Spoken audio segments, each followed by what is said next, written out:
and welcome to the Cook Memorial Public Library podcast, where we invite you to spend a few minutes with the staff at Cook Library. I'm Nate Goss, and I'm here with Haley Samuelson, one of our adult services librarians who also leads our nonfiction book club. Welcome, Haley. Thanks for having me, Nate. Haley is here on the podcast to recommend one of her book club's favorite nonfiction books and also tell us a little bit about how the nonfiction book club works. So, Haley, why don't we start with talking about your book club? What is it and how does it work? Mine is the library-sponsored nonfiction book club, so obviously we focus on nonfiction titles. And what we've been doing we're in our fifth cycle through the ranges of the Dewey Decimal System. And Dewey Decimal System is how libraries arrange books by subject. So every year we hit psychology, religion, social sciences, which we've hit true crime, we've hit finance. I don't think we've had politics, but maybe politics. And then we hit languages, and we hit science and health and home economic issues, sports, leisure activities, and literature, and then history, and then a biography. So we get a nice variety, and we try not to do all history books or all memoirs. We really try to change it up. So it's worked out really well so far. Yeah, it sounds like a very diverse, you'd have a lot of diverse topics to choose from going through every single Dewey Decimal range. It's a really good idea. How many years has it been going on? Well, like I said, this is my fifth year through, or my fifth cycle through. So I've owned it. Cycle through the Dewey Decimal System. Through the Dewey Decimal System. So I inherited it from two other librarians. So I think we've been around for about 6 years, but the previous permutations were different. They didn't focus on the Dewey Decimal System. Okay, so what about like some of the details about how often does this book club meet? We meet once a month. We meet on the first Friday of every month. We meet at 2 o'clock to usually about 4 o'clock we're done. And we meet at Cook Park in the quiet reading room, which is the room by the computers with the fireplace in it. So it's a nice cozy area. Yeah. And so if somebody did want to join this book club, what do they need to do? They can just give the library a call or drop by one of the reference desks and ask for a copy of the book, and we go ahead and get that for them, and they just show up. And we have a core group that shows up every month, and then we have a secondary group of people who show up when the topics are interested.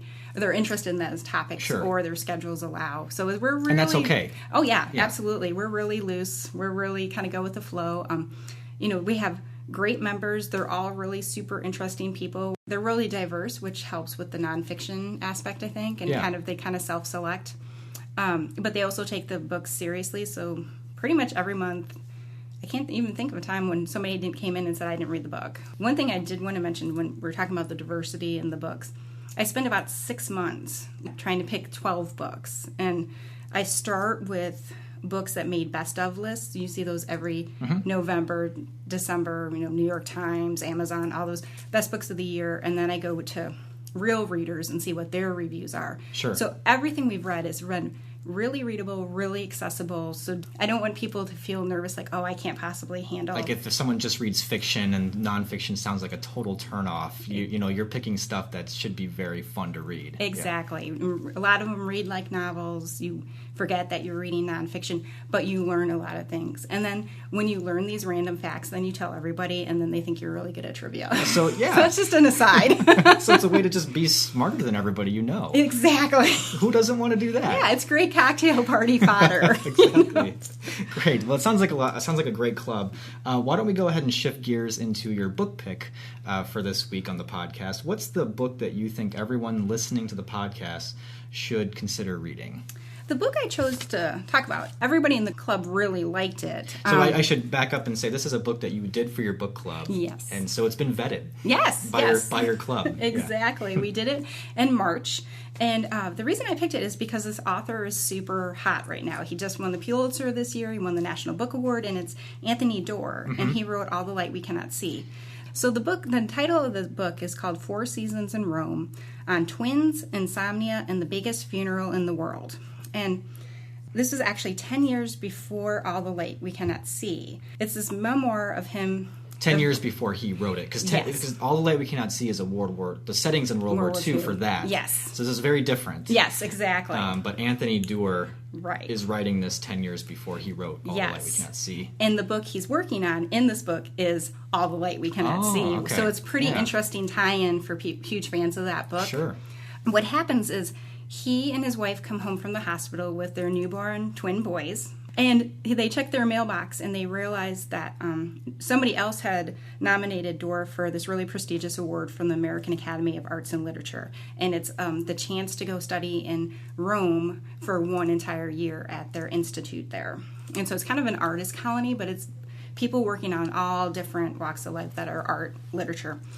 And so they decide, we're going to do this, but they have 3 months to prepare. So they're brand new parents of twins moving internationally to a country they don't speak the language. Wow. So he tries to cram in some Rosetta Stone on the way during the sleep deprivation. So it's a lot of their transition not only into a new world or a new country and this kind of iconic city and trying to take all that in, but transitioning into parenthood as well. Yeah. So you hear a lot about the first 3 months they're in Rome. They basically don't leave their apartment except for him to go to the institute to go write. Sure. Not doing a lot of sightseeing. No, exactly. They're like, no, we haven't been to the Colosseum.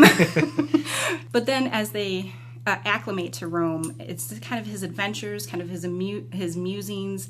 The Roman people are really taken with his twins. So there's always these kind of conversations about having multiples and learning the language. There's some funny missteps that he makes, and then also researching All the Light We Cannot See. And he never calls it by the name. And in fact, the first mention of the book is he's saying, what am I doing? I know nothing about French radio operators during World War II. Why do I even think I can pull this off? And then, so it's kind of funny, looking forward to say, you really pulled it off. Yeah, you did all right for yourself. Exactly. And it's kind of fun to see that how long he worked on this book. Oh, the other really cool event that he's there for is the death of John Paul II. And not that was cool, the Pope died, but he was there for all the vigils. He attended the funerals, and he just paints these beautiful pictures of just the world coming together to mourn this figure and being in this real unique moment in history, and knowing it's unique. I'm curious, what Dewey number did this one fall under for your This group? was in the 800s, which is where we find literature. Because it's such it sounds like it's got a lot of topics thrown in there. You got a little religion, you got a little bit of geography, some history, memoir, you know. So this was an 800s book? This was an 800s, and that's where you'll find poetry, literature, plays, and you'll also find author kind of memoirs. So this is, even though we do a biography later, this really was kind of memoir, but also a little bit of his creative process. Rome itself is, it's a lot more than a destination. It's almost a topic in itself. Oh, yeah. And, even the subtitle, the twins thing, insomnia, the biggest funeral in the history of the world. So the book is even suggesting it's about a lot of very different things. Yes. And you've already kind of covered a lot of that. But when you're going in to read it, do you go into this book hoping to learn a lot of new things about Rome, or is it more of a personal travel account, or does it maybe fall somewhere in between? I would say it falls somewhere in between. We learned a lot of different things about Rome that we weren't expecting to learn, because it's more of an insider's, it's not somebody that's there for a week, it's somebody that's there for a year, so you get a lot more of the ins and outs. The members of my book club that have spent significant time in Rome said he was spot on in his descriptions and catching the feel and the energy of the city. But it's also kind of some self-reflection, some kind of interior dialogue, again, as he's questioning himself as a parent, he's questioning himself as an artist. That's where the insomnia comes into play, so you kind of get a little bit of his insecurities. And then some of it is just pure whim. Like, he read something that was interesting and we'll talk about it for a while. Yeah. The book is written almost in vignettes. So speaking of the writing, Anthony Doerr, he's the author of All the Light We Cannot See, which is fiction. Yes. So how does Four Seasons in Rome, writing-wise, how does it compare? I mean, if you like All the Light We Cannot See, is it going to be very similar in writing style? We actually talked about this in my group, and we felt like it was comparing apples and oranges, because this Four Seasons almost read like a journal. that he kind of was making himself write every day. And I mean, there's beautiful writing here. Don't get me wrong that it's like his reject file or anything, but that's, much more musings where all the light we cannot see. Obviously, you see the research that went into it, but the structure of the book we kind of felt was similar in terms of its like shorter sections. Mm-hmm. You're never in kind of a 25-page stretch. It's always 2, 3. Sometimes just a long paragraph, and then you're kind of on to the next topic. So, and has he wrote any other nonfiction, or is this no? pretty much This is only nonfiction. Okay. I believe he has a book of short stories.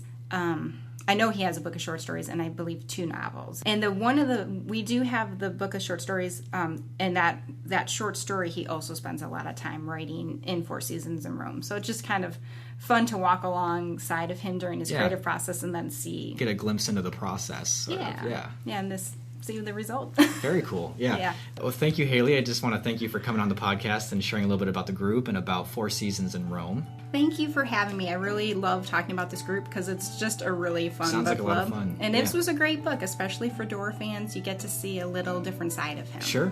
Okay, so if you want to check out 4 Seasons in Rome by Anthony Doerr or anything else in our collection, visit www.cooklib.org. That's our website to search the catalog and find something for you.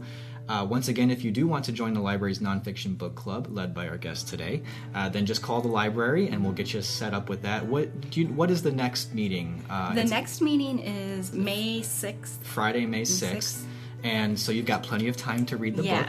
And what's the title you're going to The title of the book is Empty Mansions, and it's about a copper baron's daughter who becomes a recluse later in life, but has 3 opulent mansions still up and running. And these mansions caught the author's attention, and he started researching that, and then it led him to this heiress, Huguette Clark. So interesting. A little bit about the Gilded Age, a little bit about this heiress and her in later life. So. Great. All right.